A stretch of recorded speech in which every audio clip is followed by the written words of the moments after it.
नमस्कार दोस्तों, आशा करता हूँ आप सभी लोग अच्छे होंगे। दोस्तों, जैसा कि मैंने मेरे पहले वीडियो में बताया था कि साइबर क्राइम कैसे होता है, साइबर क्राइम करने वाले हम लोगों को कैसे फंसाते हैं, कैसे टारगेट करते हैं। तो दोस्तों, मैं ज़्यादा समय नहीं लूँगा। अब ये वीडियो में मैं आपको बताऊँगा कि पार्सल डिलीवरी के नाम पर फ्रॉड कैसे होते हैं।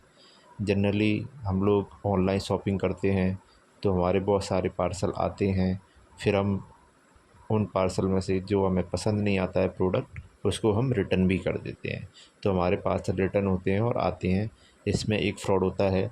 दूसरा फ़्रॉड होता है कि कोई ऐसा पार्सल आता है जिसका हमसे कोई कनेक्शन ही नहीं है, ना हमने मंगाया है वो पार्सल, ना हमने कुछ रिटर्न किया है, ना हमें कुछ पता है। ऐसे पार्सल हमारे पास डिलीवरी के लिए आते हैं, तो उसमें फ़्रॉड होता है। तो दोस्तों, सबसे पहले मैं फ़र्स्ट वाले की बात करूँगा कि हमने कोई भी ऑनलाइन शॉपिंग की है, उसमें हमारा पार्सल आने वाला है या फिर कोई प्रोडक्ट हमको पसंद नहीं आया तो हमने उसको रिटर्न किया है। तो दोस्तों, होता क्या है, हमारे पार्सल डिलीवरी या रिटर्न की डिटेल साइबर फ्रॉड वालों के पास पहुंच जाती है। अब वो डिटेल कैसे पहुंचती है उसके बारे में मैं बिल्कुल श्योर नहीं हूँ। मे बी ये डेटा लीक हो सकता है कंपनीज़ की तरफ से, या फिर जो डिलीवरी बॉय रहते हैं वो इस डेटा को लीक कर सकते हैं, या फिर हमारी लापरवाही की वजह से भी कई बार डेटा लीक हो जाता है और साइबर फ्रॉड वालों के पास आपके डिलीवरी के डिटेल पहुंच जाते हैं कि आपका कौन सा प्रोडक्ट आने वाला है या रिटर्न आप करने वाले हो। इसी का वो लोग फ़ायदा उठाते हैं और वो लोग हम लोगों को कांटेक्ट करते हैं। इसमें सबसे बेसिक जो चीज़ रहती है, जो हम गलती करते हैं, वो ये कि ये लोग हमको क्या करते हैं, एक मैसेज भेजते हैं और फिर आपको कॉल करके बोलेंगे कि आपका पार्सल रिटर्न होने वाला है या आपका पार्सल आने वाला है, तो आपको एक हमने मैसेज भेजा है, वो आप आगे ये नंबर पे फॉरवर्ड कर दीजिए। बस दोस्तों, यही एक पॉइंट रहता है जहाँ हम फंस जाते हैं। कोई भी मैसेज कभी भी किसी को भी आगे फॉरवर्ड ना करें, किसी के भी बोलने पे, क्योंकि दोस्तों ये जो मैसेज रहता है, ये आपके यूपीआई रजिस्ट्रेशन के मैसेज होते हैं। हम अगर यूपीआई पे रजिस्ट्रेशन करते हैं तो हमारे रजिस्टर मोबाइल नंबर से मैसेज आगे फॉरवर्ड होता है एनपीसीआई, जो अपना यूपीआई रजिस्ट्रेशन का सेंट्रल पोर्टल रहता है, वहाँ पे कंफर्मेशन जाता है और वो मैसेज जाते ही अपना रजिस्ट्रेशन हो जाता है। अगर हम अपने मोबाइल पे आए हुए मैसेज सामने वाले पर्सन को भेजेंगे और वो एनपीसीआई को वो डिटेल भेजेगा, तो अपना यूपीआई रजिस्ट्रेशन हो जाएगा। तो दोस्तों, आपके पास आए हुए मैसेजेस को कभी भी किसी को ना फॉरवर्ड करें।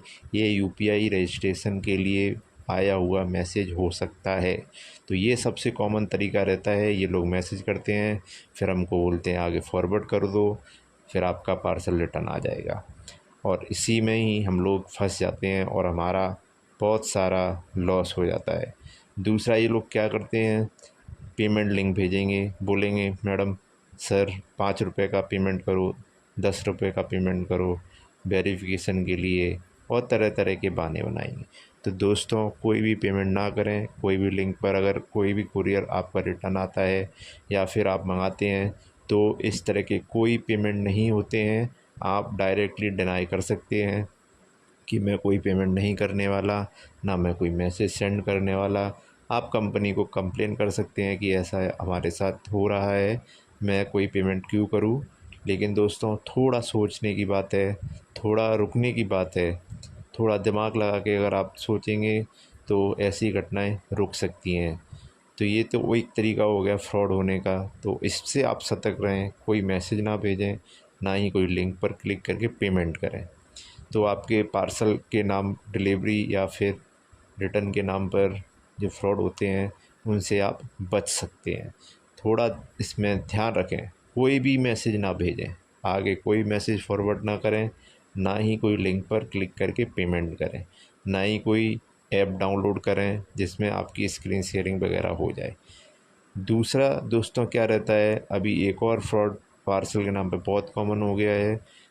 आपके दरवाजे पर कोई भी आएगा और बोलेगा कि ये पार्सल है, आपने मंगाया है, ये आपका पार्सल है। आप सोचेंगे मैंने तो कोई पार्सल नहीं मंगाया है। फिर आप सामने वाले को बोलेंगे कि नहीं, मेरा पार्सल नहीं है। तो आपको फ़ोर्स करेगा लेने के लिए, नहीं मैडम ये आपका ही है, नहीं सर ये आपका ही पार्सल है, आपको लेना पड़ेगा। और तरह तरह के आपको बहाने बनाएगा, ब्लैकमेल करेगा, डराएगा, धमकाएगा। अगर आप डर गए और वो पार्सल ले लिया तो फिर वो आपसे उसके बदले में पैसे मांगना चालू कर देगा, और इस तरह से हम लोग उसमें फंस जाएंगे। तो दोस्तों, अगर आपका कोई पार्सल नहीं है तो आप उसको बिल्कुल ना लें और उसको वापस ही भेज दें, हाथ में भी ना लें।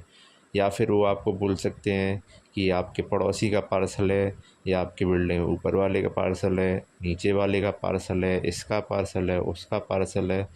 ऐसे आपको वो घुमाने की कोशिश करेंगे और आपसे आपकी डिटेल लेने की कोशिश करेंगे, पेमेंट करवाने के लिए बोलेंगे।